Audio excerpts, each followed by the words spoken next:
Gede kali lihat catatannya.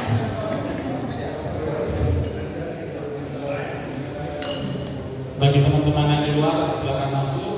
Yang lagi ambil minuman teruskan aja, nanti dibawa ke tempat dulu.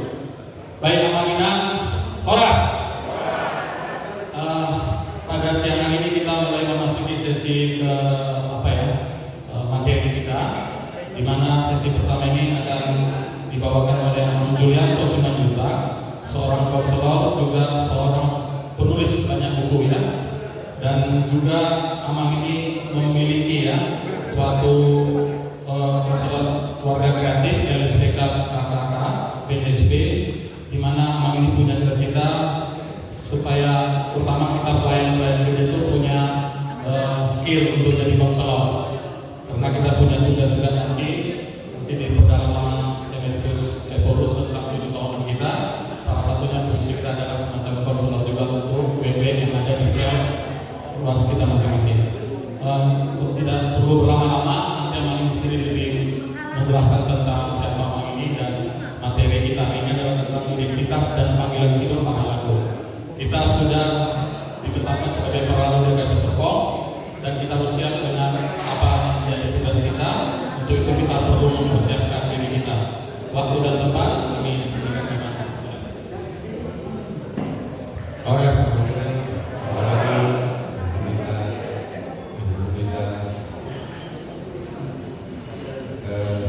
saya beruntung dan rasa terhormat boleh sharing. Saya ada teman HKBP yang sudah terbilang selama 30 tahun dan baru saja kembali ke HKBP Serpong. Tepuk tangan dulu. Saya lahir dan besar di Tanjung Balai dan jemaat di HKBP Tanjung Balai, lalu tumbuh remaja besar di Medan di HKBP Sudirman. Terakhir saya kuliah di Satewacana, Salatiga, saya ke HKBP Salatiga. Setelah tamat sekolah teologi di Satewacana, saya diminta pendeta di satu gereja namanya GKMI, juga anggota PGI seperti gereja kita. Walaupun cuma 5 tahun di situ, ya saya dipendetakan di situ. Tapi panggilan saya kemudian menjadi konselor sejak tahun 2002.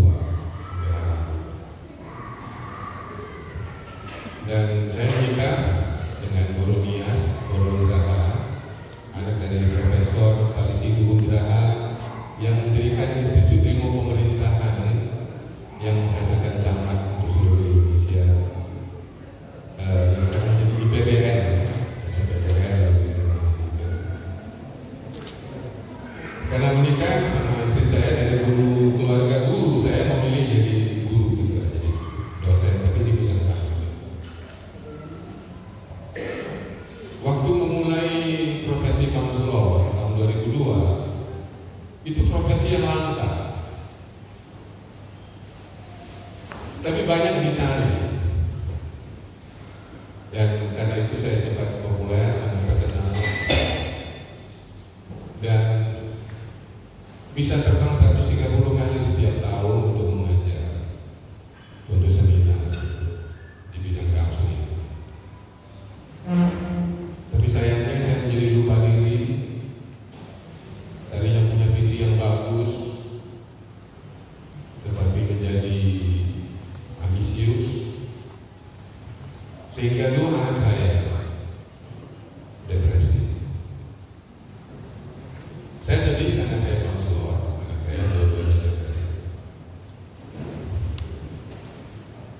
Seperti orang Batak pada umumnya, kita punya ambisi yang sangat kuat ya. Menyekolahkan anak setinggi-tingginya ya. Berhasil 2 anak saya, satu ke Amerika dan satu ke Filipina. Tetapi akibatnya adalah saya bekerja terlalu keras, workaholic. Sampai kedua anak saya depresi. Anak bungsu kami ateis selama 6 tahun.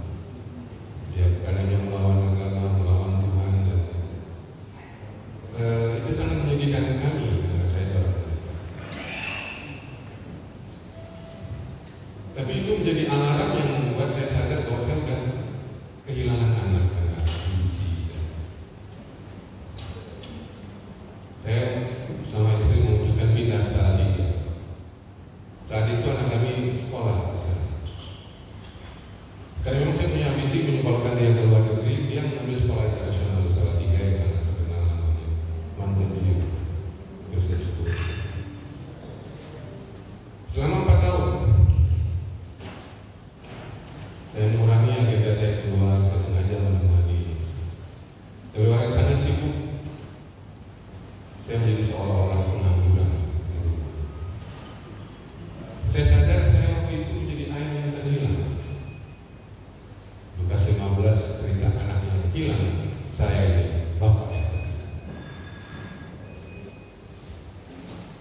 Saya akan membaca satu surat anak saya waktu dia studi di Amerika untuk menceritakan perasaannya kepada saya ayahnya.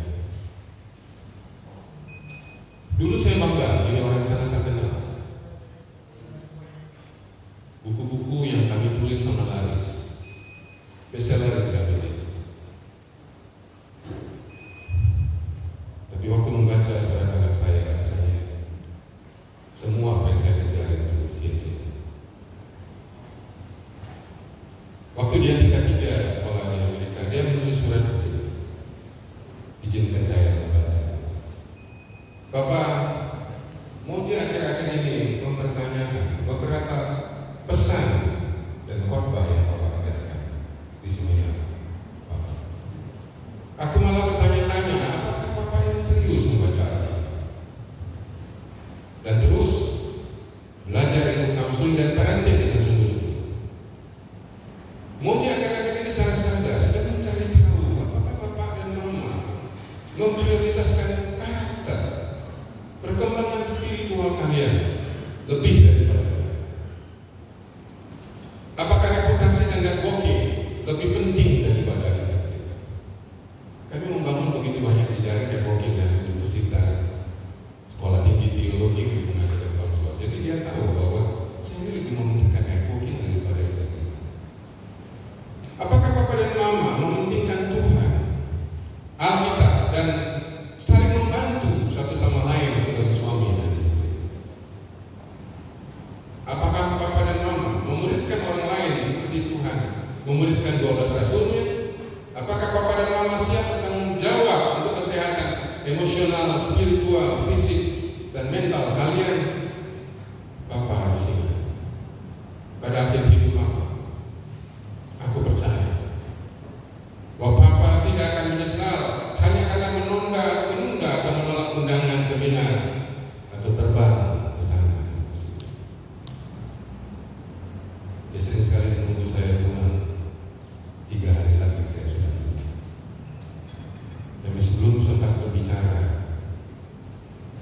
saya sudah pergi. Saya pulang ke rumah, mungkin cuma malam. Penyesalan Bapak suatu hari nanti adalah untuk waktu dan kesempatan dengan Mama, Abang, dan aku yang ini. Untuk buku-buku yang Papa tidak baca, untuk olahraga yang Papa tidak ikuti, untuk anak-anak muda yang Papa tidak muridkan, untuk talenta-talenta Tuhan yang Papa tidak kembangkan. Tiap hari Moji belajar ilmu parenting. Dan marahku kambuh berulang kali terhadap kesalahan dan keegoisan orang tua. Tiap hari Moji belajar memaafkan dan melepaskan keinginanku untuk memiliki orang tua yang lebih baik, yang penuh pengertian, yang penuh empati, kebijaksanaan, dan cinta akan Tuhan yang dulu aku tidak punya. Tiap hari aku perlu belajar untuk menerima Papa dan Mama apa adanya, dan untuk memaafkan kalian seperti aku memaafkan diriku sendiri. Salam dari Moji. Saya rasa sudah Moji menjadi isi hati sebagai dari anak. Bertahun-tahun saya mencoba untuk memulihkan hubungan yang hilang, bonding yang hilang, relasi yang miskin, emosi yang miskin. Dengan cara menahan diri saya tidak pergi kemana-mana selama 4 tahun. Saya kehilangan income 600 juta setiap tahun karena saya merasa anak saya lebih mahal daripada profesi saya.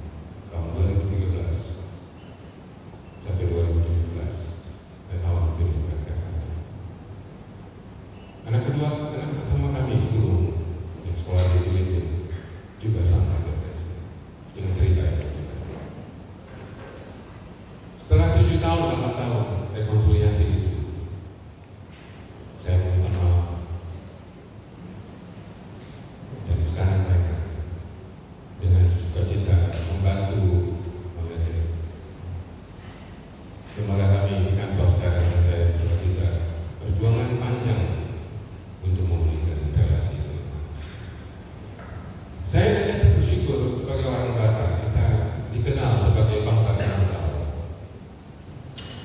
yang suka sekolah. Tapi hebatnya kita dikenal sebagai orang yang bisa bekerja apa saja. Saya memulai counseling itu seperti orang yang lagi pergi ke kusta. Itu orang counseling itu dianggap orang sakit jiwa. Jadi saya udah praktek gratis, tidak ada yang datang. Tahun 2002. Saya sekolah master sampai jual rumah. Saya kecewa karena tiba-tiba saya praktek tidak ada yang datang. Tapi saya dilatih sebagai orang Batak. Kerja apa saja. Yang penting kerja. Tapi warisan yang paling kuat di dalam diri saya dan kita semua adalah warisan Papua Indonesia yang telah memberikan kita Injil yang berkuasa mengubah hidup orang. Sehingga ada gereja yang berbeda. Kita harus ingat sejarah itu, karena sejarah itu yang membuat kita ada sekarang. Sadar atau tidak, kita didorong oleh semangat pelabaran Injil dari Allah. Karena itu izinkan saya untuk mengingatkan betapa pentingnya kita untuk mengingat kembali identitas kita. Yesus setiap kali berkata kepada murid-muridnya dengan ungkapan, "Aku adalah roti hidup. Aku adalah air hidup. Aku adalah jalan kebenaran dan hidup." Menarik sekali, Yesus selalu menyebut identitas dirinya dengan kalimat aku. Jika kita sibuk dengan karir, dengan pelayanan, kadang-kadang kita lupa identitas kita ini siapa kita sebenarnya.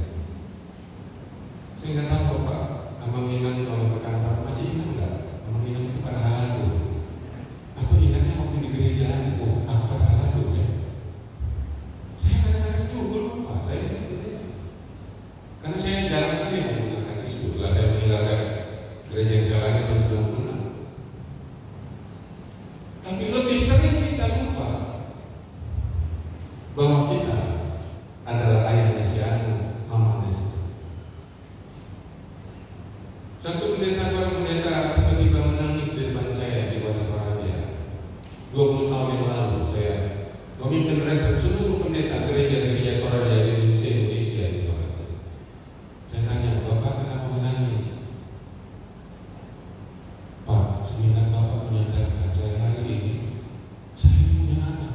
"Loh, selama ini Bapak sadar?" Tahu, tapi saya lupa. Yang Bapak ingat apa? Yang saya ingat saya pendeta. Saya kemana-mana dipanggil, "Pak pendeta, Pak pendeta, Pak pendeta." Saya lupa punya istri, punya anak. Saya hanya cuma saya pendeta. Untuk Bapak mengingatkan saya. Dan sebagian kita bisa lupa tentang tanggung jawab keayaan, tanggung jawab identitas kesuamian. Ketika kita sibuk dengan pekerjaan kita, bahkan mungkin sebagai para lalu kita sibuk sekali dengan pelayanan kita di gereja. Bapak menginang bayangkan Sabtu dan Minggu itu adalah waktu emas buat anak-anak kita. Tapi tanpa kita sadar itu dirampas untuk gereja.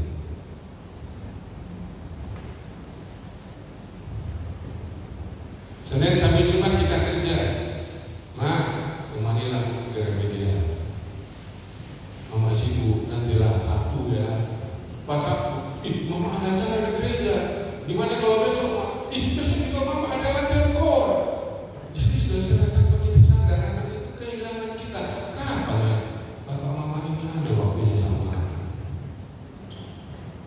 Identitas itu mencakup apa yang menjadi nilai, apa yang menjadi prinsip, apa yang menjadi keyakinan, apa yang menjadi tujuan, apa yang menjadi cita-cita. Bukan hanya cita-cita hidup, tapi cita-cita mati. Waktu orang tua saya meninggal,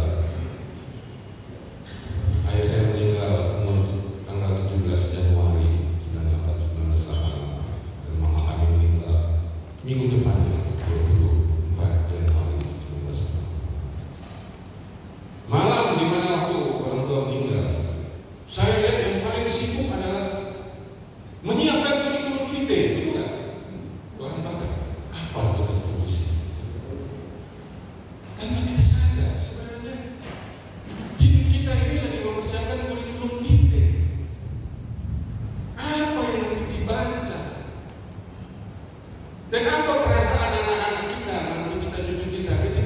kurikulum vitae itu dibaca.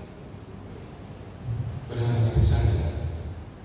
Pernahkah kita mempersiapkan cita-cita pengabdian kita? Kita terlalu sibuk mempersiapkan diri yang sukses, tapi kita lupa mempersiapkan kematian yang sukses.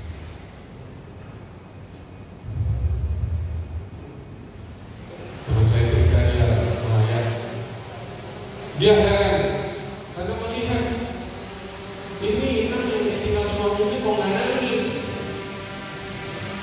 Oh mungkin ini aktivis gereja imannya kuat ini. Waktu dia pulang diceritakan sedikit, dia bilang hebat kali kau tampak, kau suatu meninggal kau nggak sedih kelihatannya nang. Apa yang dijawab? Istri yang ditinggal mati suami. Nah, sudah pulang aku tunggu kematian suamiku ini. Tadi gunanya dia hidup, baguslah dia mati. Sudah bisa bayangkan betapa pahitnya ketika suaminya hidup suaminya itu seperti orang yang sudah mati. Ini kali ini video.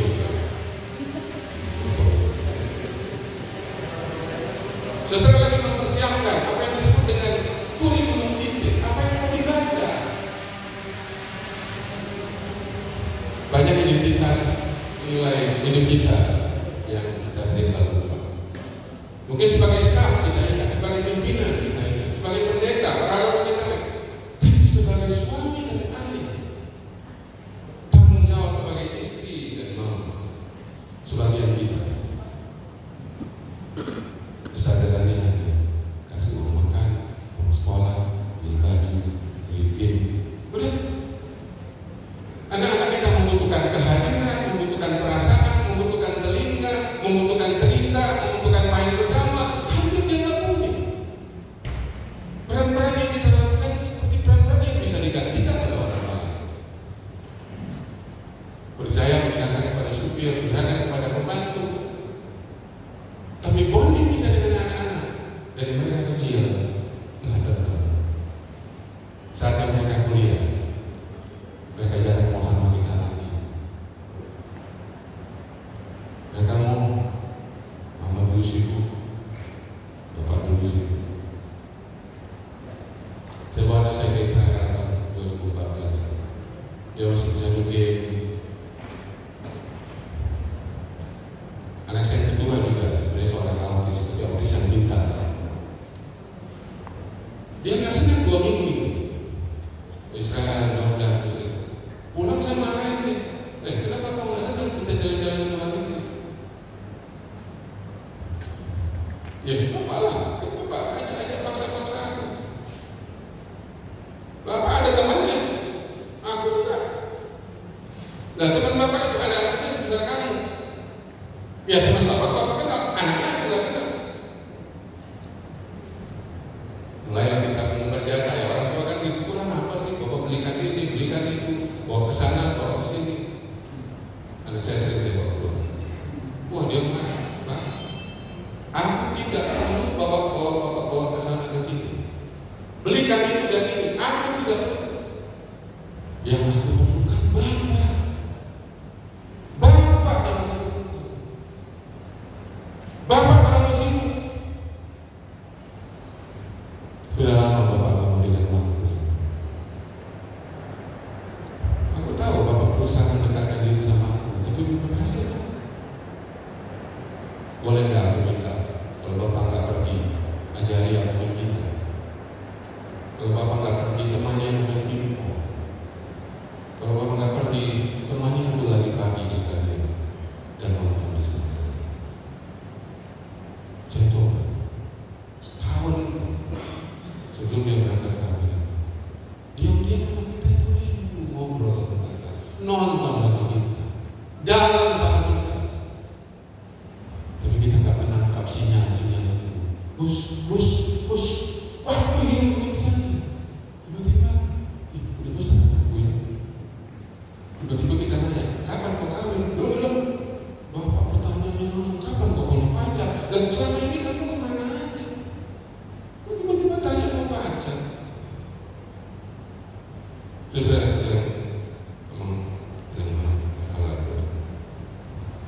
pertanyaannya apa yang paling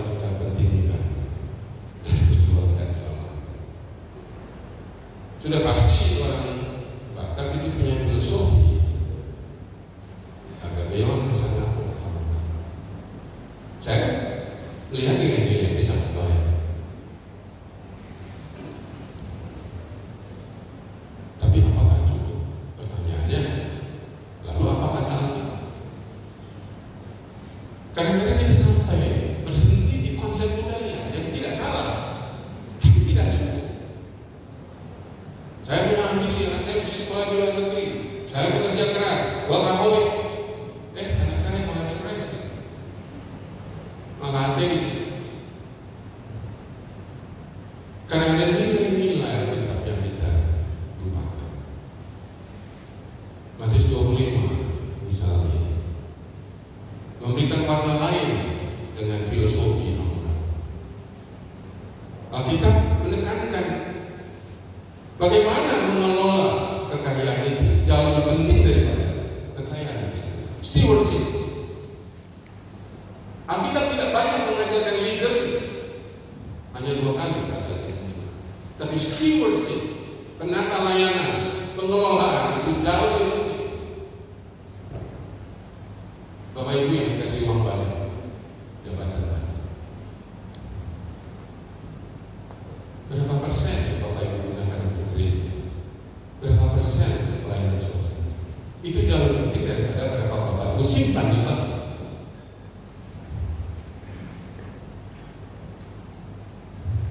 Pengelolaan talenta, termasuk itu kekayaan, itu jauh lebih penting daripada berapa banyak yang kita.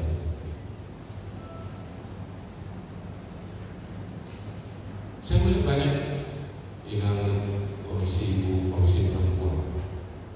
Saya sudah keliling 110 kota, 26 negara. Nah ini orang-orang Indonesia. Saya lihat banyak begitu ibu-ibu kampung yang penuh dengan talenta, penuh dengan bakat. Tapi Bapak Ibu tahu, talenta itu ditumbuh oleh suami. Karena ada konsep ikut suami. Dia mengorbankan dari kecil mengurus anak, mengurus suami, mengurus anak, mengurus suami. Tiba-tiba dia sadar, talenta saya tidak berkembang. Nanti maafin nanti datang panggil malaikat, gak ditanya apa pekerjaanmu, ikut suami, enggak laku itu. Kita harus mempertanggungjawabkan talenta kemudian Tuhan, jangan jawab ikut suami. Kalau di KTP boleh kan? Banyak sekali istri kita berbakat, bertalenta, tapi pernahkah kita suruh maaf sekolah, maaf kembangkanlah bakatmu, kembangkanlah bakatmu. Ya tahun 2008 saya suruh sekolah istri saya, memang pilihanku banyak perempuan, sekolah lah kau, kenapa jadi mahasiswa? Sekolah nih, karena kami sama-sama jadi dosen, sama-sama jadi mahasiswa, sama-sama jadi penulis. Karena banyak pria-pria suami-suami udah tinggal landas, istrinya dilandasan terus. Kasihan. Anak-anak udah gede, bingung dia mau kira apa. Saya rasa kalau komisi perempuan diberdayakan di atas Indonesia, oh mantap banget. Ya, salah satu tokoh yang saya kagumi yang Megawati, karena dia presiden satu-satunya perempuan sampai sekarang. Bisa menjadi presiden, bisa menjadi wakil presiden, bisa menjadi ketua umum. Jadi talenta-talenta perempuan di gereja ini harus dipacu, harus dipompa. Itu pesan saya. Berapa para kita yang tadi para inang? Inang, 15. Oh, kalau partai politik 20%.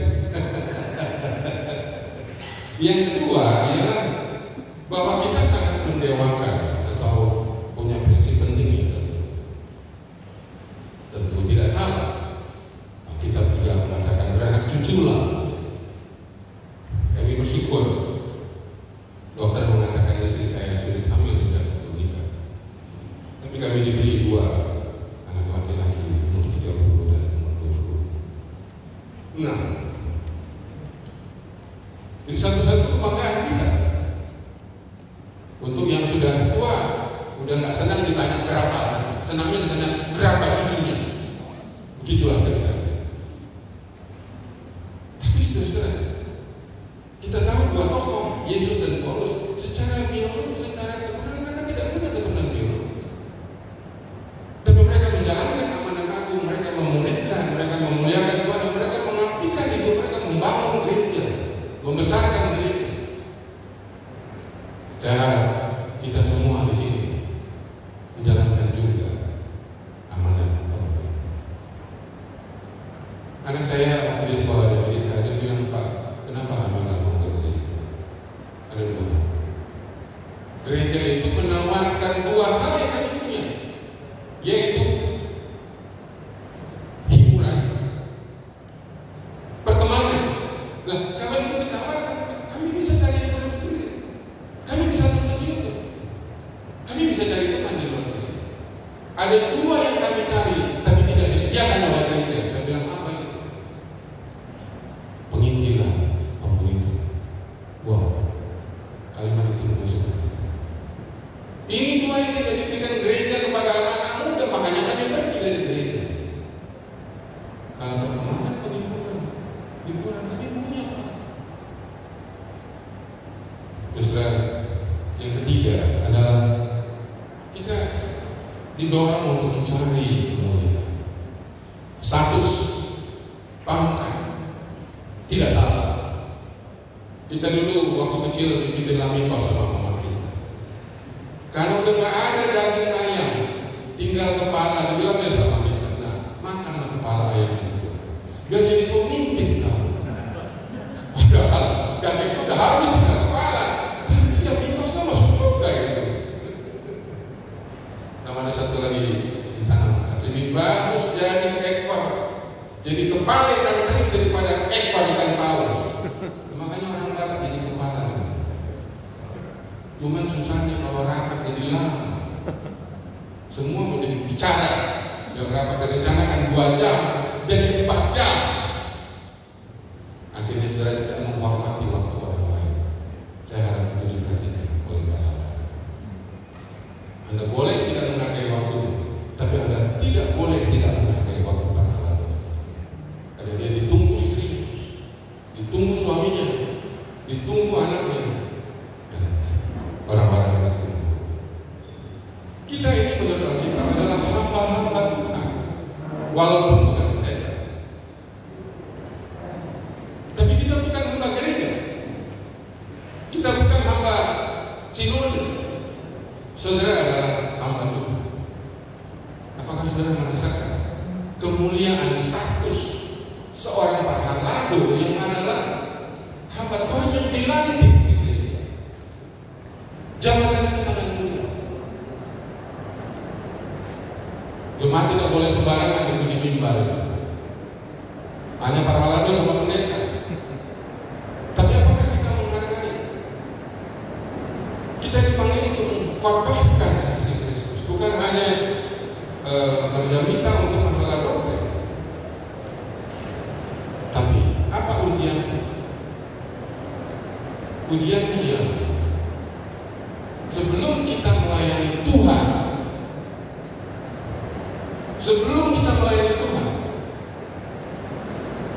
kita perlu sadar melayani hamba Tuhan di tengah-tengah kita, yaitu orang pendeta itu. Siapa yang tidak melayani hamba Tuhan dengan baik, dia akan sulit melayani Tuhan. Saya tidak bilang memberi uang atau apa, tapi saudara, kita perlu berjaga-jaga dengan pendeta yang dikirim di tengah-tengah kita. Apakah hidupnya oke, keluarganya oke? Kalau tidak ada pengaruh memikirkan itu, lalu siapa yang memikirkannya?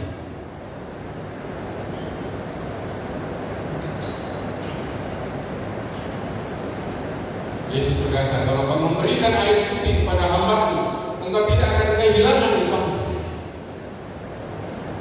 Saudara yang terkasih, saya ingin menutup dengan tujuan hidup yang kita kejar, yang kita inginkan. Saya percaya kita semua diciptakan dengan tujuan dan identitas yang khas dari Tuhan, yaitu memuliakan Tuhan. Apapun kondisi kita, kita bisa memuliakan Tuhan. Termasuk orang yang disembuhkan dari buta dalam Yohanes 9.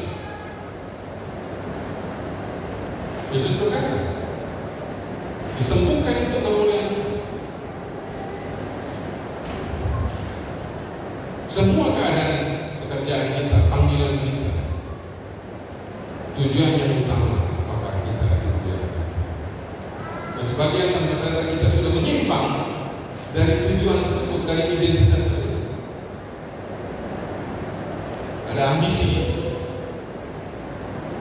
Saya tidak menyalahkan Anda, saya juga ikut acara-acara Anda, tapi jangan sampai Anda mengalahkan kepentingan keluarga.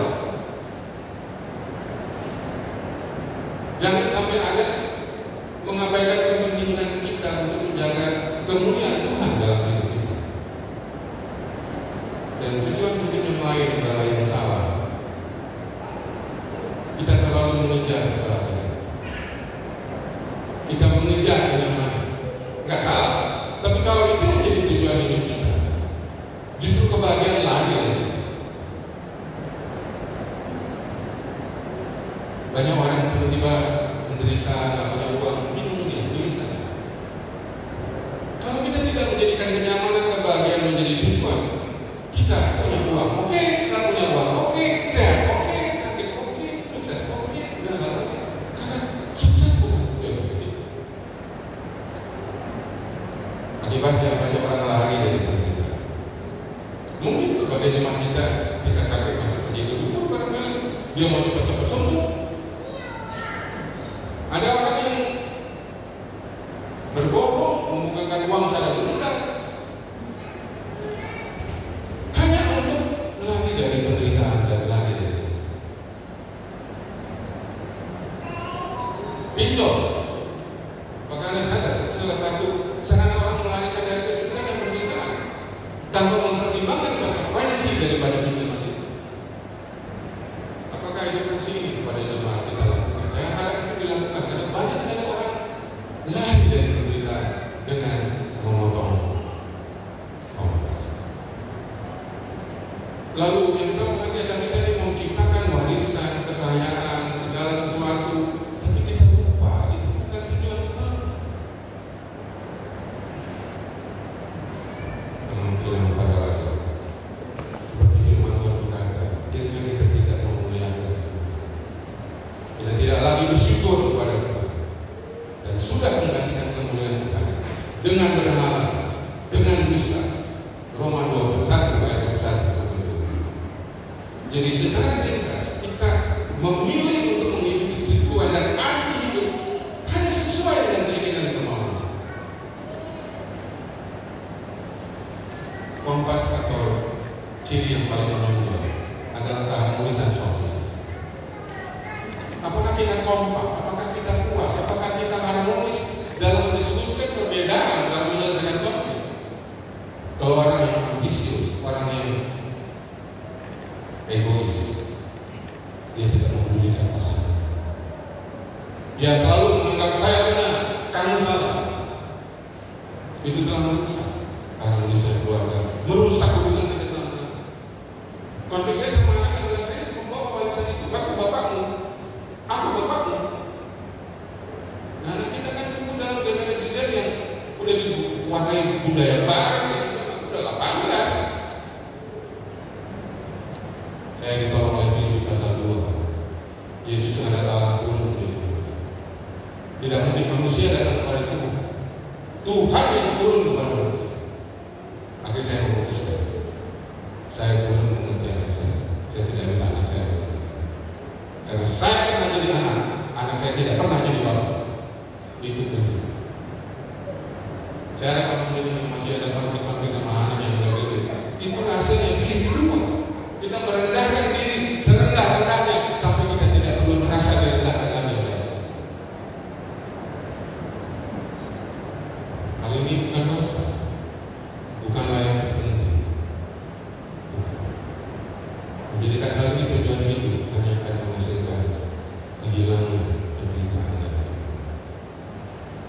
Itu bukan tujuan hidup kita. Moral, HKB, masalah kok itu adalah sarannya yang diberikan Tuhan, bukan tujuan yang kita kejar-kejar. Sebagai terakhir,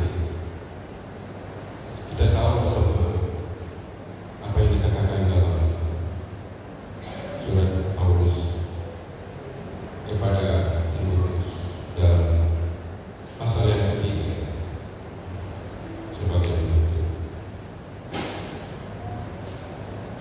Benarlah perkataan ini, orang yang mendaki jabatan pemilik jemaat, ini juga bakal menginginkan pekerjaan ini. Ini pekerjaan yang indah.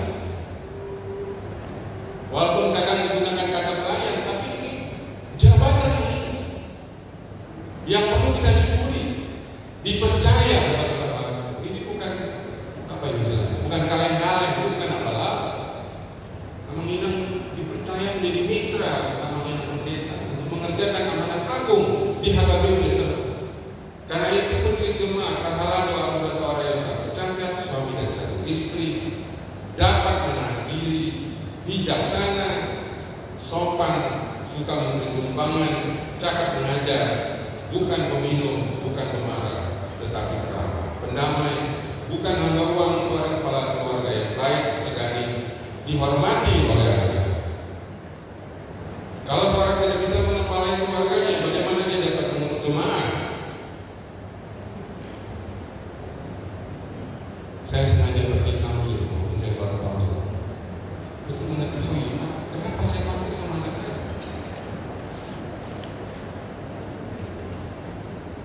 12 psikolog, 5 konselor, 4 psikiater. Itu bukan sedikit. Kalau sakit kita ke dokter, kalau punya masalah psikologis dia pergi ke psikolog, pergi ya ke psikiater. Gak usah malu, semua ada obatnya, semua ada ahlinya.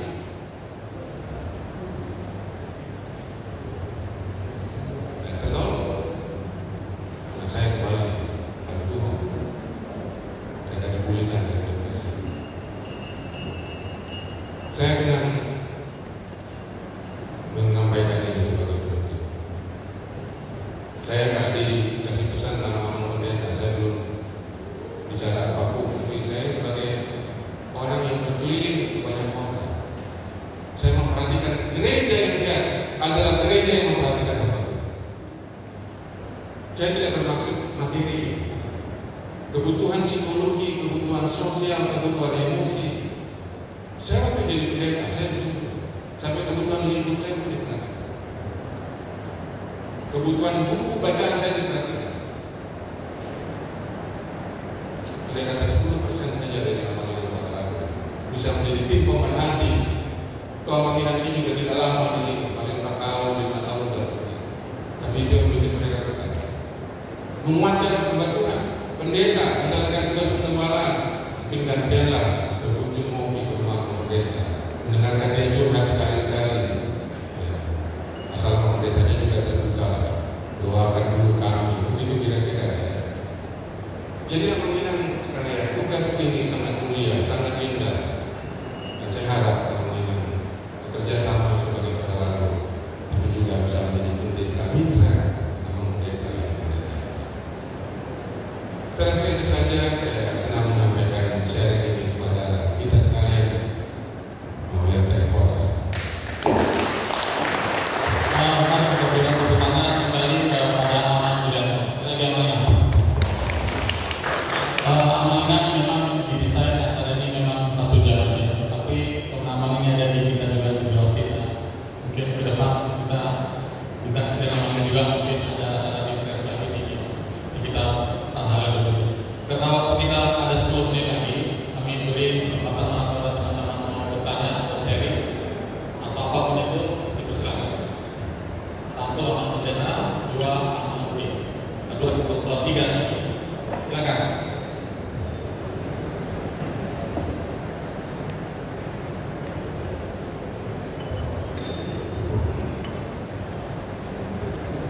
Boleh. Amang Julianto jarang dong mendukung monoteologi. Ya, biar Pak Pendeta pertemuan juga saya jarang. Baik, saya tertarik karena dulu saya orang mau sekolah psikologi juga, bahkan kecil-kecil juga sampai ke atas. Karena Amang Pendeta saya harusnya tahu tentang psikologi. Apa platform dokter, psikiater, ya, psikolog, konselor itu menyentuh jiwa, pikiran, juga tubuh karena satu kesatuan holistik. Kalian betul-betul sangat berbeda dari profesi yang lain, karena biasanya konselor, psikiater itu menciptakan ketergantungan kepada pasiennya. Tapi konselor seperti Amang menciptakan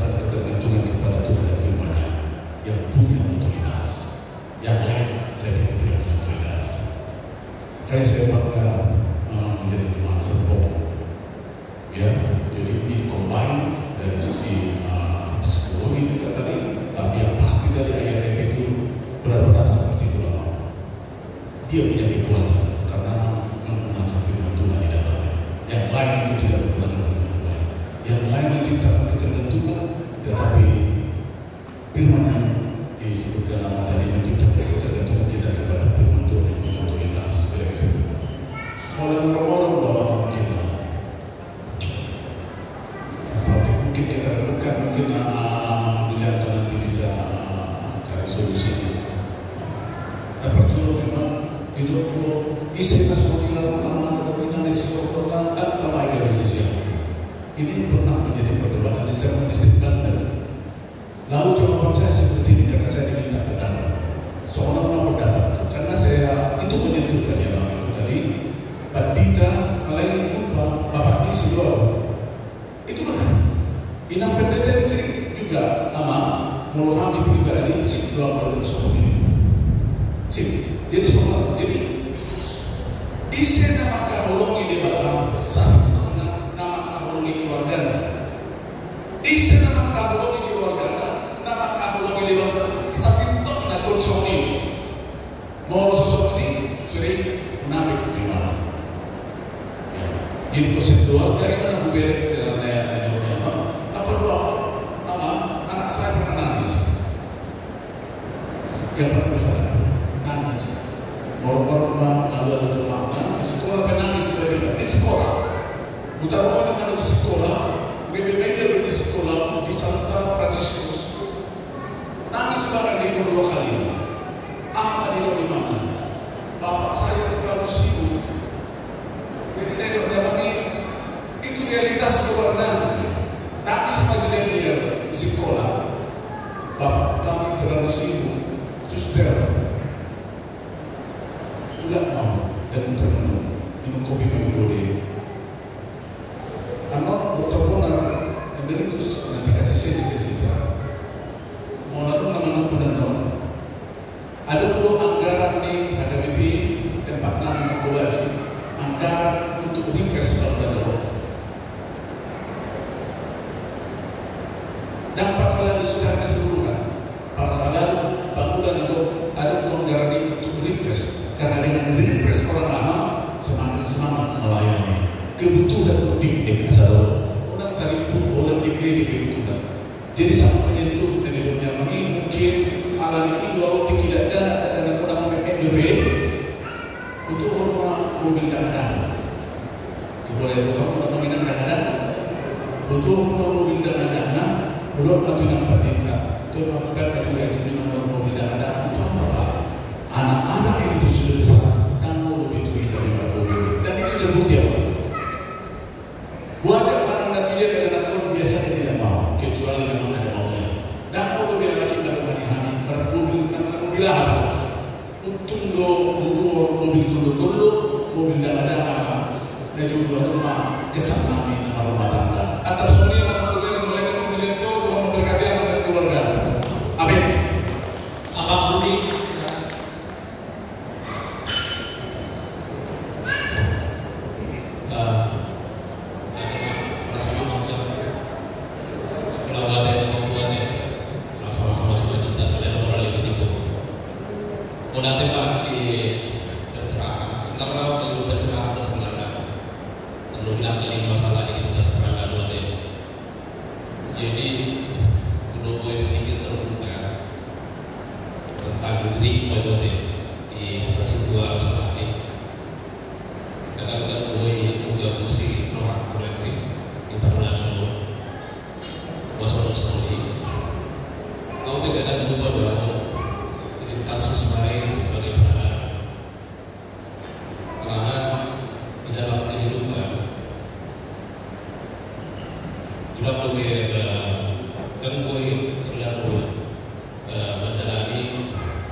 itu jujur aku katakan.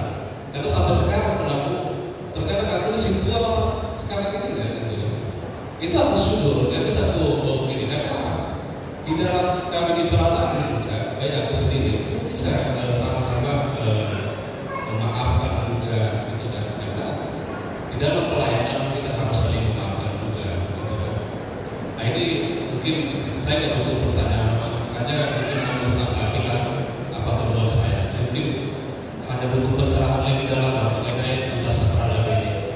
Mungkin itulah tanggapan dari kami. Terima kasih. Abang Kiki. Kita mungkin saya jawab dulu. Untuk Abang Mulita Melita, saya itu sharing ya. Terima kasih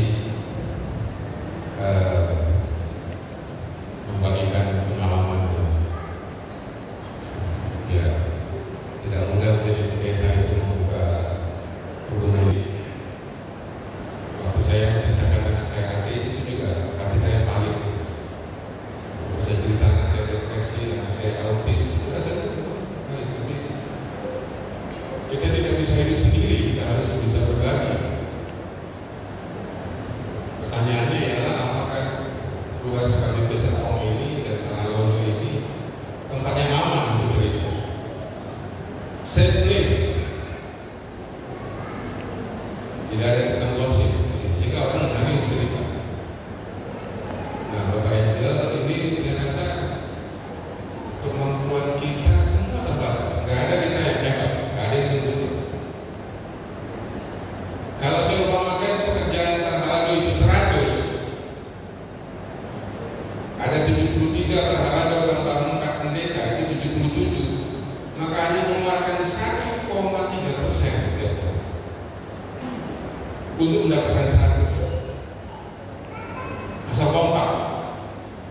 Dengan ada yang 0,2%, 0,5%, itu yang membuat beban yang lain jadi berat. Kalau semua bekerja sesuai dengan tupoksinya, lancar itu semua. Yang kedua, kita punya kelemahan tertentu, pergumulan ekonomi, pergumulan anak-anak. Kadang-kadang membuat kita percaya diri kita hilang. Saya rasa tidak. Kita boleh salah, tapi kita bukan kesalahan. Kita boleh gagal, tapi kita bukan kegagalan. Jadi fokus kita adalah pada pribadi kita yang memang mempunyai talenta, mempunyai pengalaman, mempunyai kemampuan, itu saja yang kita kasih. Yang kita tidak punya, Tuhan tidak pernah minta. Jadi kalau Mang ini dikasih tugas yang Mang ini tidak bisa, ketemulah sama Mang Pendeta, ini saya nggak sanggup, kasih saya yang lain. Kalau lagi ada masalah, bilang cuti, saya mau cuti 1 bulan, saya mau memperbaiki diri saya dulu.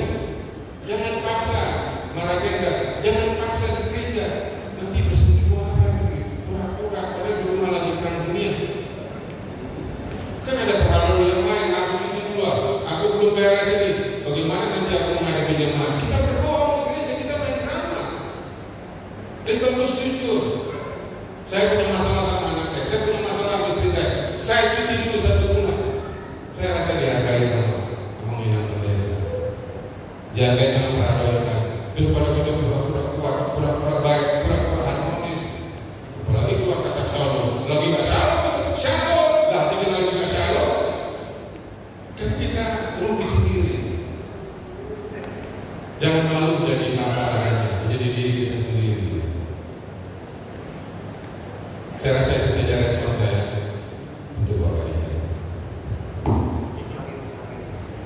Kiki yang terakhir, yang lain nanti bisa tertulis ke dia.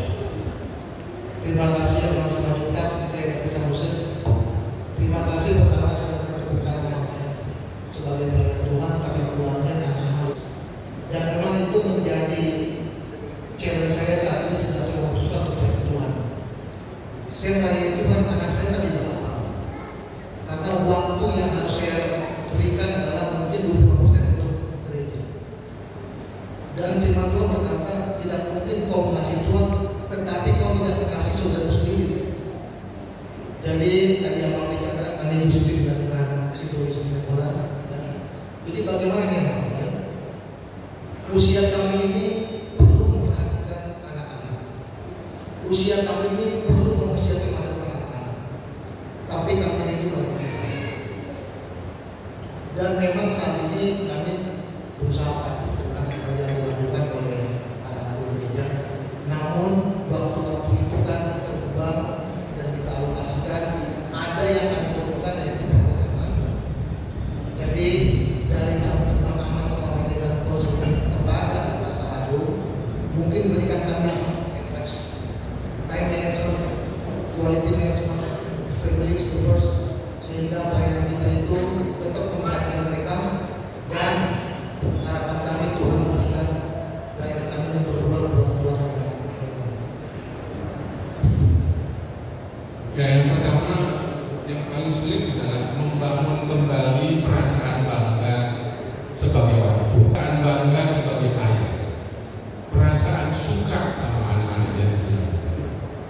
Jadi bukan mengurangi aktivitas, bukan.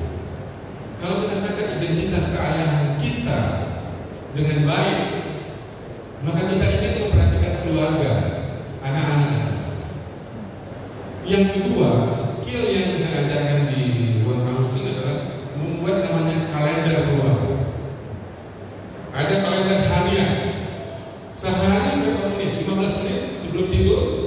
Anak yang pertama 15 menit, anak yang kedua 15 menit. Ya. Atau pagi 5 menit sebelum berangkat. Saya membaca buku 1 menit, menjadi ayah 1 menit. Itu sama anak-anak tidak minta banyak. Anak-anaknya minta fokus. Ada kalender mingguan. Seminggu sekali setiap anak dapat 1 jam. Saya bawa anak saya pertama 1 jam, hari Senin, nanti hari Rabu, anak saya kedua 1 jam. Tanpa adiknya. Nanti mamanya juga bawa.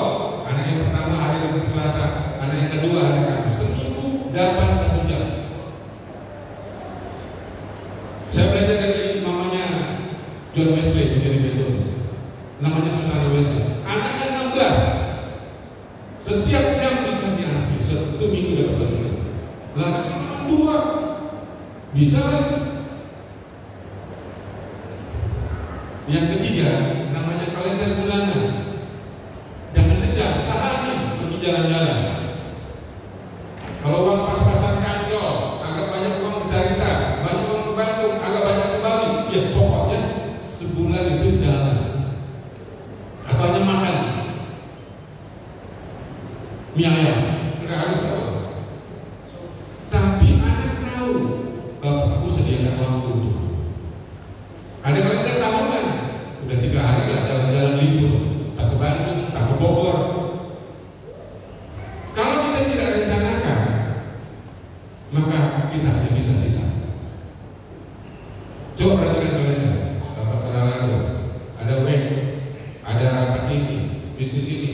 Kalau anak kita baca kalender kita, mak, udah aku kapan, mak? Bisa bayangkan kita yang kasih ampas waktu sama anak kita. Nantilah kalau ada waktu, nantilah kalau ada waktu. Pas dapat telepon dari kantor, oh siap bisnis, merapat, meluncur, siap. Karena kita bilang tadi kita ke Gramedia, bapak bilang sini, sekarang meluncur. Anak kita tahu, kau hanya memprioritaskan hidupmu, kau tidak pernah memperhatikan aku. Karena kita dalam hati bilang, tunggu kau. Apa yang kita tahu, itu kita buat. Waktu itu kita lakukan. Banyak orang tua saya lihat di ruang langsung yang cerita, diabaikan oleh anak-anaknya karena anaknya masih kecil, diabaikan oleh bapaknya. Yang paling dia kirim makanan. Nah, tunggulah ini bapak udah nggak bisa jalan, taman. Nah, taman kita nanti pak tenang, kirim supir, tenang bapak, kirim supir. Persis waktu dia kecil ini kirim bapak. Kalender harian, mingguan, bulanan, tahunan itu mungkin perlu dilatih. Saya rasa itu langsung pada mana gitu. Sampai Makasih Pak. Memang ini adalah ramai, yang kita dibatasi oleh waktu. Tapi seperti saya share di WA group kita, memang ini punya banyak vlog video di YouTube. Jadi kalau memang ada pertanyaan, dibuka aja itu pasti pertanyaan yang ada hari ini ada jawabannya di sana. Saya hanya mau kesaksian aja sedikit ini teman-teman panitia. Saya